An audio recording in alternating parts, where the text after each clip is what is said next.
Reporting live from Hardy Grant HQ. It's going off right now.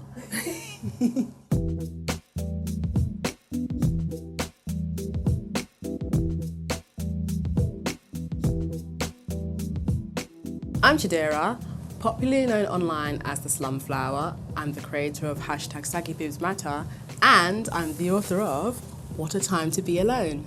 Today, I'm going to be telling you 5 things I've learned about being alone.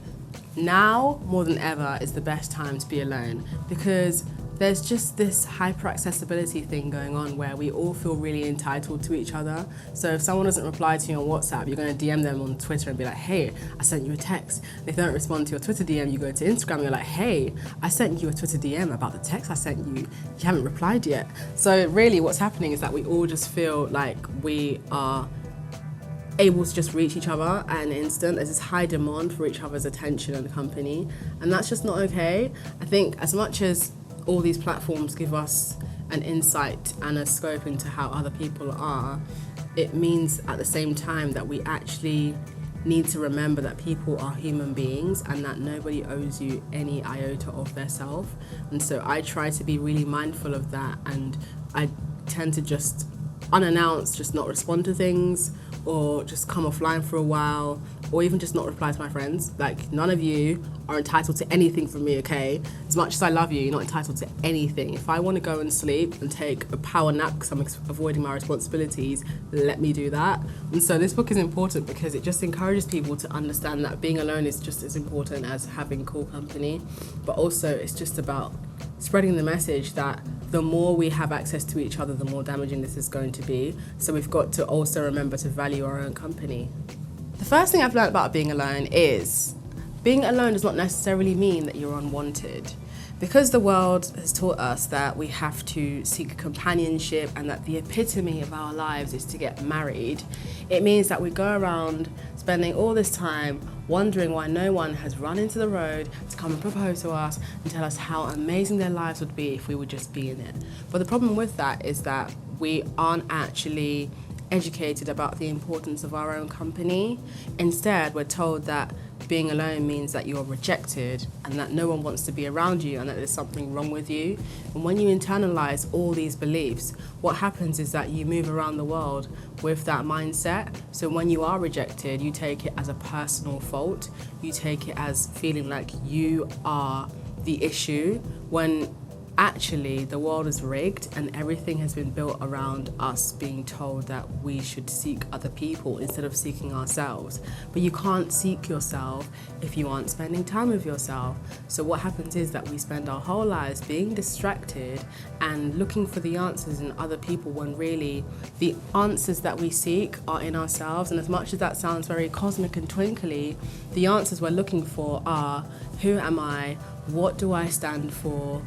Who do I love? What do I care about? What brings me joy? What makes me feel confused? What allows me to feel smarter and inspired? What value do I contribute to the world? These are all the questions that we should be asking ourselves, but we don't get to ask ourselves those things because we aren't taught to pursue that kind of value.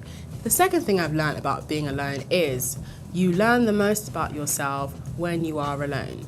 Your own company is so valuable. We, again, are not taught to actually be introspective and to delve into ourselves and to explore the depths of our identities. Instead, we're taught to explore other people's identities and to look at other people as the perfect mold of what we should be. But actually, your own company contains so much more.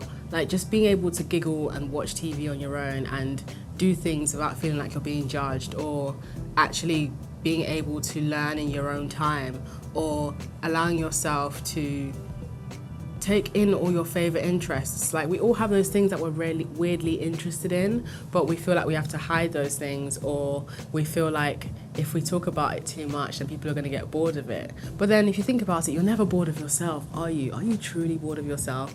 I don't think so. Because that boredom you might say you feel is actually you falling into that way of thinking that society has installed in all of us, where we're taught that our own company isn't enough and that we should be seeking as much companionship companionship as possible, which becomes such a problem because you're wasting all that valuable time you could be spending with yourself.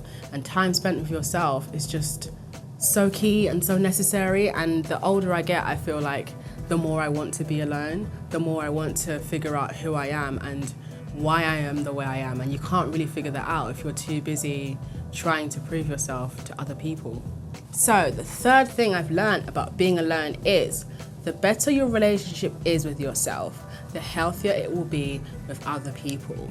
And why this is so important is because, again, we spend more time trying to be liked and loved and desired and valued by other people, and we forget to offer ourselves all those emotions and all those values first.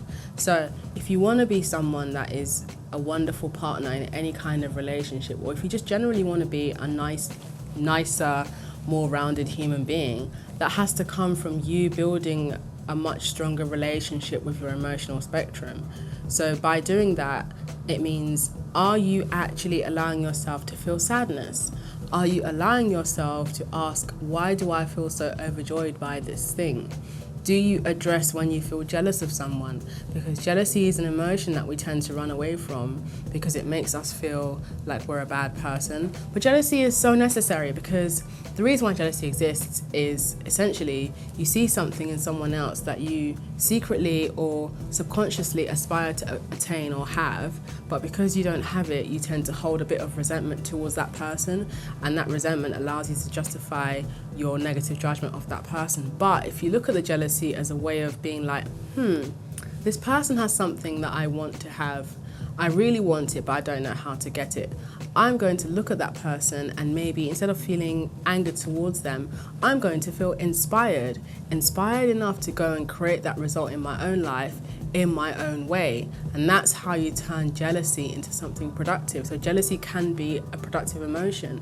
So essentially, the problem is that we aren't actually using our emotions properly, and we aren't giving ourselves enough room to become the masters, I guess, of our own emotions. The fourth thing I've learned about being alone is time spent with yourself is never time wasted. So again, feeling like if you're hanging out in your room on a sunny day when everyone is out in the park getting drunk, that often makes people feel like they're wasting their life or wasting the sunlight. And I think that's quite a British thing actually. But if you choose to stay indoors on a sunny day, that's just as valuable as you choosing to go out, because again, you're spending time with yourself. That is still very valuable company. And also you are doing something that allows you to feel regenerated, I do hope. So even if you are maybe sulking, or maybe you're unhappy for some sort of reason, or you just don't want to be outside for whatever purpose you've decided, that's still valid, and that's still something that you should allow yourself to address. So let's say you're in a really unhappy mood and it's super sunny outside and the world is telling you go outside and play in the sun, but you want to sulk. Please sulk. The last thing I've learned about being alone is your company is literally the most epic company you will ever come across. Don't let these people lie to you. Do not read the fake news that's telling you that you should be seeking companionship and that you should be prioritizing getting married and all these things. As much as they're wonderful and delightful and beautiful, your company is all those things too. And you just can't be anything great if you don't believe that you're great, and you can't operate at the optimum level of your potential if you aren't actually giving yourself room to delve into your own company. Like, if you think about it, you're the most incredible person that you know.